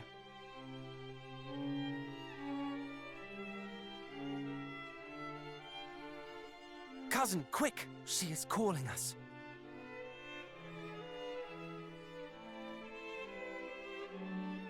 Go, follow thy heart. We shall remain here and await thy safe return. We all shall.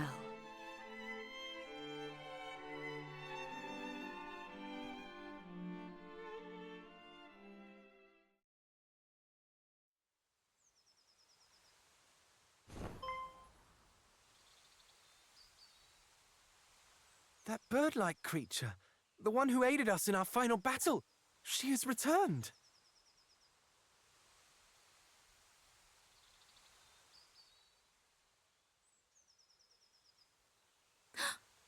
You will be joining us then, cousin? This is most heartening.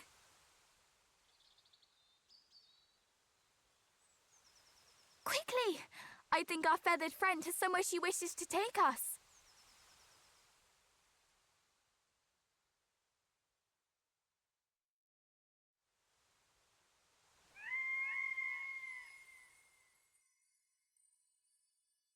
Okay, a little bit of a better secret ending, I guess.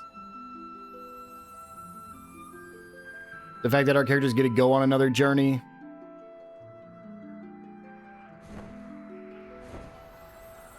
high can she fly?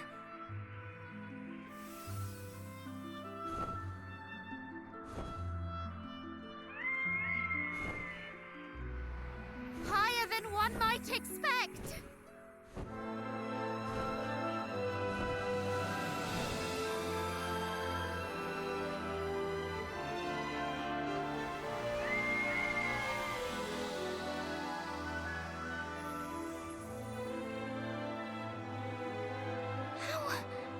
How in the world is this? Wow, she took him back to the other world.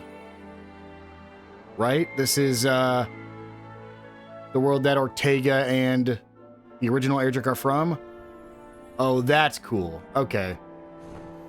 Yeah, that's a cool ending. Oh, and look, a little baby bird. Wow. Yeah, look at that. That's the world of Dragon Quest III. The first world of Dragon Quest III.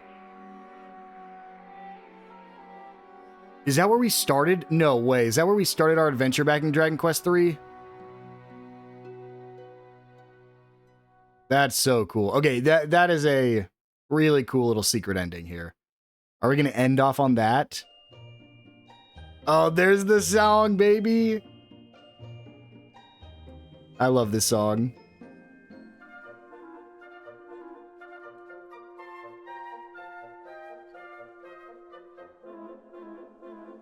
What is this place? Well, we soared above the very skies themselves, which would suggest... We're in the afterlife. I highly doubt that, cousin. Though there is something about this place that feels somewhat familiar.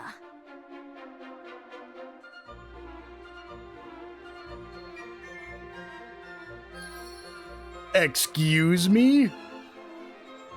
There's only one place I'm going to check out. I thought we were done. This is the house where the hero of old once dwelled. We guard our post day and night so that no ne'er-do-wells may sully these sacred grounds. Should you wish to explore the premises, then you'll need to seek the king's permission. Wow. And the pub's still up here? This is Patty's pub? This is... okay. This is a cool little thing. Welcome to Patty's party planning place. That's cool. Yep. This is sick. The 18th Patty of Patty's party planning place. This is the only two places I wanted to check out just because that was cool. This was the place I would always go to in Dragon Quest III because you could save here. Yeah, I can't save there, but you could save there, then run down and get a free heal at your mom's house, or just right here for an inn for like $4. Oh, this is so sick. I don't think I could buy anything, right? Like, there's no need to. You can buy stuff from here? Why? What is the purpose of this? I'm still playing the game.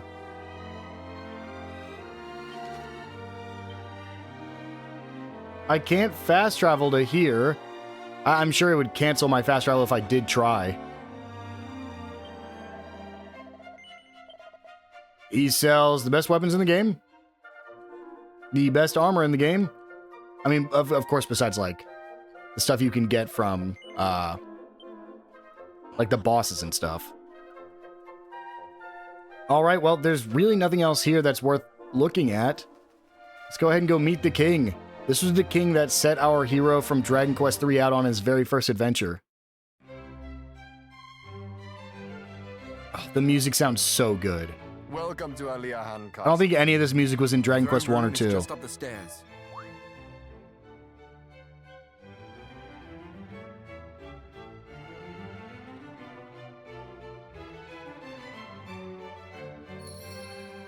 Okay.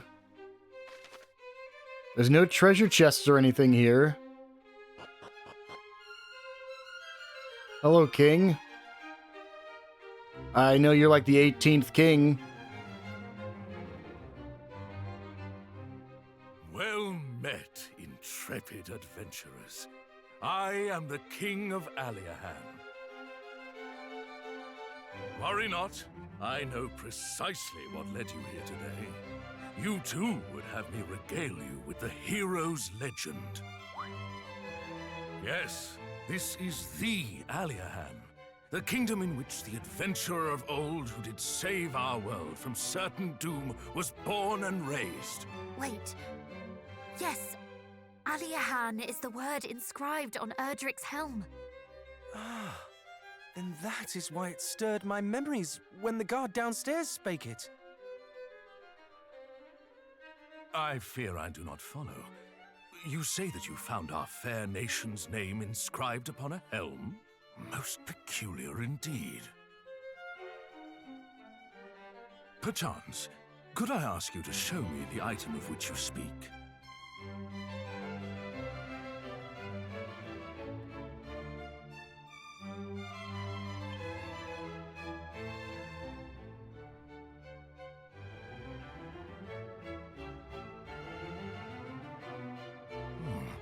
There does indeed seem to be something written here. May victory smile upon you, great hero of Aliahan.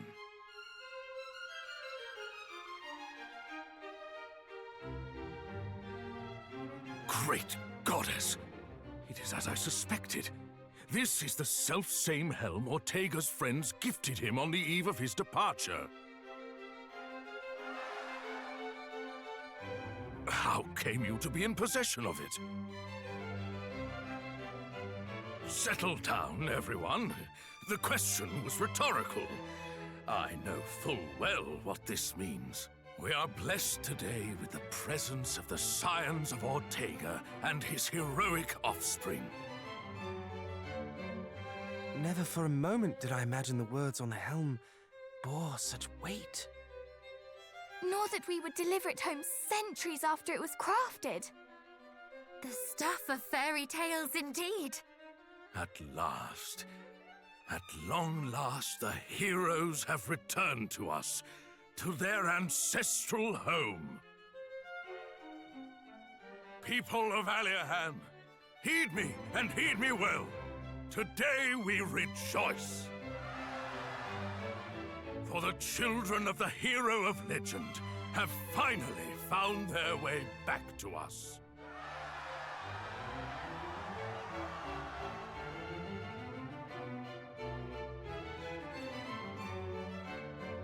Welcome back, young heroes. May you come to consider this land a home from home. Speaking of homes, should you wish to learn more of your storied ancestor, the house in which both Ortega and his child once dwelled can still be found in this very town. I shall let the guard know to grant you entrance.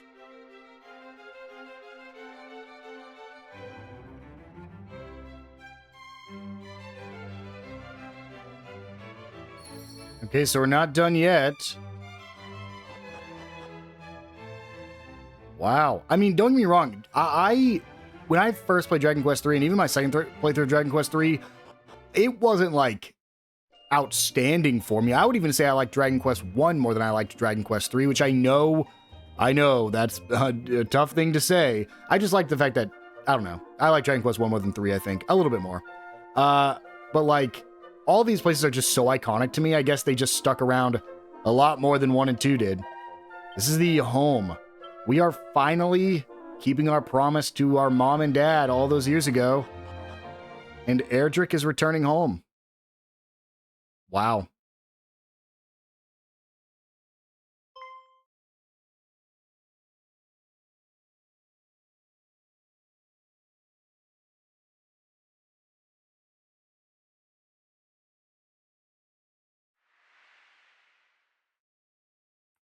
Wow.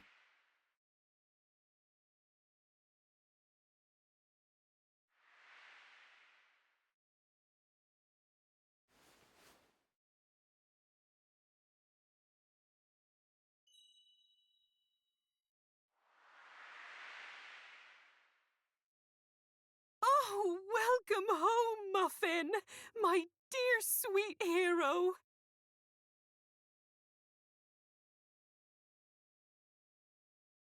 Okay. That was a pretty good ending.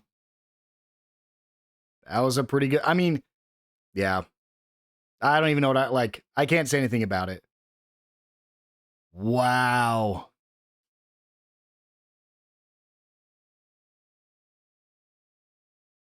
That's cool. Showing off Dragon Quest 1, 2, and 3 right there at the end. It really came full circle.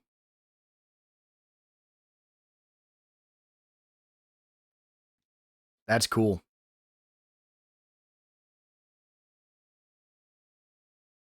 Well, that was about an additional 30 minutes I actually didn't know we were going to have. Yeah, we'll save over this one.